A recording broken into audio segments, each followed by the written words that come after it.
मर्यादा पुरुषोत्तम भगवान श्री राम के परम भक्त श्री हनुमान जी के बारे में तो सभी जानते हैं। ये भी जानते हैं कि दशरथ नंदन राम हनुमान के हृदय में बसते हैं। लेकिन क्या आपको ये पता है कि एक बार पवन सुत हनुमान श्री राम जी से ही लड़ने पहुंच गए थे। हो सकता है कि ये पढ़कर आपको हैरानी हो सकता है कि ये सुनकर आपको हैरानी हो, लेकिन ये सत्य है और इस घटना का जिक्र श्री राम कथा में भी सुनने और पढ़ने को मिलता है। लेकिन इससे भी ज्यादा हैरान करने वाली बात यह है कि पवन सुत जब श्री राम से लड़ने के लिए तैयार हुए तो उन्होंने सौगंध भी मर्यादा पुरुषोत्तम श्री राम की ही ली थी। आइए जानते हैं कि ऐसा क्या हुआ था कि श्री राम के परम भक्त पवन सुत को उनसे युद्ध करना पड़ा। कथा मिलती है कि एक बार सुमेरु पर्वत पर सभी संतों की सभा का आयोजन हुआ। कैवर्त देश के राजा सुकंत भी उसी सभा में सभी संतों का आशीर्वाद लेने जा रहे थे। रास्ते में उन्हें देवर्षि नारद मिले। राजा सुकंत ने उन्हें प्रणाम किया। इस पर श्री नारद जी ने उन्हें आशीर्वाद देकर यात्रा का प्रयोजन पूछा। राजा सुकंत ने उन्हें संत सभा के आयोजन की बात बताई। इस पर नारद मुनि ने कहा, अच्छा है, संतों की सभा में जरूर जाना चाहिए। ऐसा कहकर सुकंत को जाने का आदेश दिया। सुकंत जैसे ही सभा में जाने के लिए प्रस्थान करने लगे तैसे ही नारद जी ने उनको आवाज दी। इसके बाद कहा कि जिस सभा में जा रहे हो उसमें सभी को प्रणाम करना, लेकिन ऋषि विश्वामित्र का अभिवादन बिल्कुल न करना। इस पर सुकंत ने पूछा कि यह तो उचित नहीं है। तब श्री नारद जी ने कहा कि तुम भी राजा हो, वह भी पहले राजा ही थे, अब संत हो गए हैं, मत करना प्रणाम। राजा सुकंत ने ऐसा ही किया। सभा के समाप्त होते ही विश्वामित्र जी श्री राम से मिलने पहुंचे। वहां पहुंचकर उन्होंने बताया कि उनका अपमान हुआ है। वह इसे भूल भी जाते, लेकिन यह तो संत परंपरा का अपमान है। श्री राम जी ने पूछा, गुरुजी क्या हुआ? तब विश्वामित्र जी ने कहा कि मेरा अपमान हुआ है। राम जी ने पूछा, किसने किया और कब किया? तब विश्वामित्र जी ने पूछा कि जानकर करोगे भी क्या? इस पर श्री राम जी ने कहा कि गुरुजी, आपके चरणों की सौगंध लेकर प्रतिज्ञा करता हूं कि जो सिर आपके चरणों में नहीं झुका है उसे काट दिया जाएगा। कल सुबह ही मैं उसका वध करूंगा। श्री राम जी की सौगंध का जैसे ही राजा सुकंत को पता चला, वह नारद मुनि को ढूंढने लगे। काफी देर तक वह परेशान रहे, लेकिन नारद मुनि उन्हें मिल ही नहीं रहे थे। व्याकुल होकर जब वह रोने लगे तब नारद जी प्रकट हुए। सुकंत ने हाथ जोड़कर उन्हें सारी बात कह सुनाई, साथ ही प्राणदान की विनती की।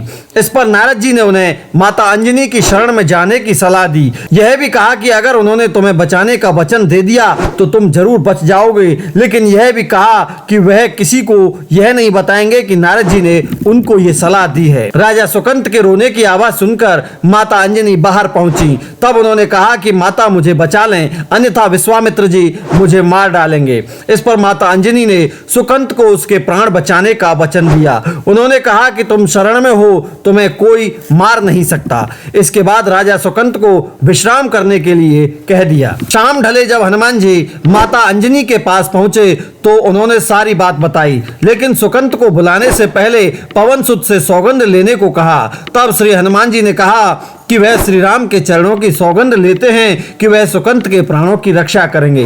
तब माता अंजनी ने राजा को बुलाया। हनुमान ने पूछा, कौन तुम्हें मारना चाहता है? तब सुकंत ने बताया कि उन्हें श्री राम मार डालना चाहते हैं। इतना सुनते ही माता अंजनी हैरान हो गई। उन्होंने कहा कि तुमने तो विश्वामित्र जी का नाम लिया था।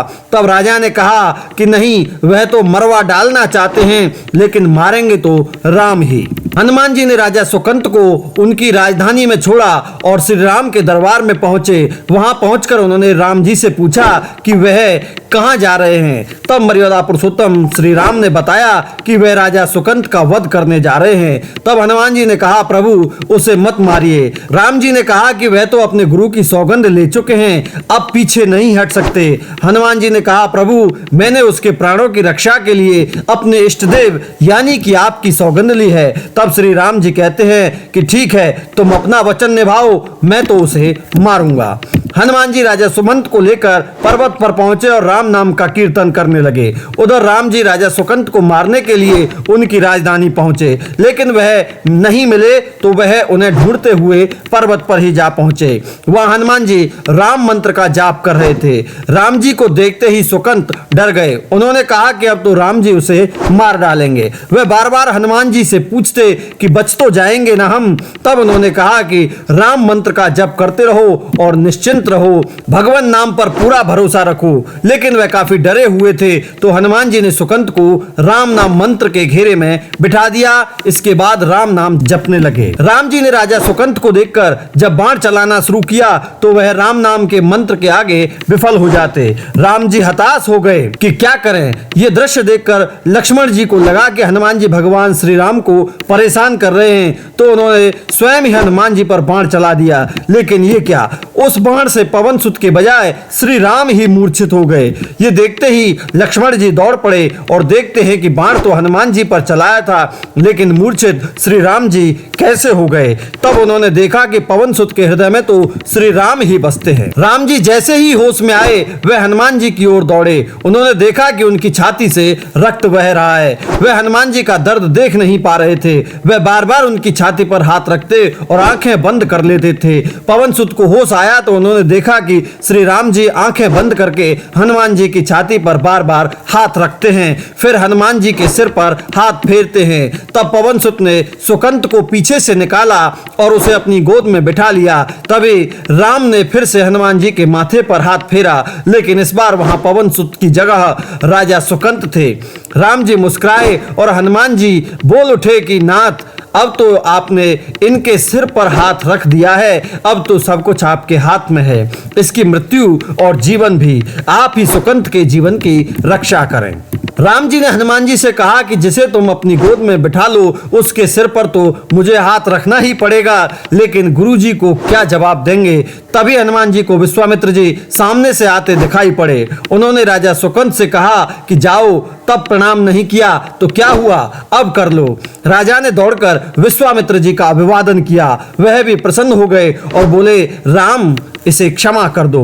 मैंने इसे क्षमा कर दिया क्योंकि संत का काम मिटाना नहीं बल्कि सुधारना है। यह भी सुधर गया है। उन्होंने सुकंत से पूछा कि संत का सम्मान न करने की सलाह तुम्हें किस कुसंग से मिली। राजा सुकंत विश्वामित्र जी से कुछ कहते इससे पहले नारद मुनि प्रकट हो गए। उन्होंने सारी घटना कह सुनाई। तब विश्वामित्र जी ने नारद से पूछा कि तुमने इसको ऐसी सलाह क्यों दी। तब नारद जी ने कहा कि अक्सर ही लोग मुझसे पूछते थे कि राम बड़े हैं या राम का नाम बड़ा है, तो मैंने सोचा कि क्यों ना कोई लीला हो जाए कि लोग अपने आप ही समझ लें कि भगवान से अधिक भगवान के नाम की महिमा है। दोस्तों, ये कथा आपको कैसी लगी हमें कमेंट बॉक्स में कमेंट करके जरूर बताएं और आप हमारे इस चैनल को सब्सक्राइब कर दें और फेसबुक पेज को फॉलो कर दें ताकि ऐसी ही वीडियो आप तक पहुंचती रहें।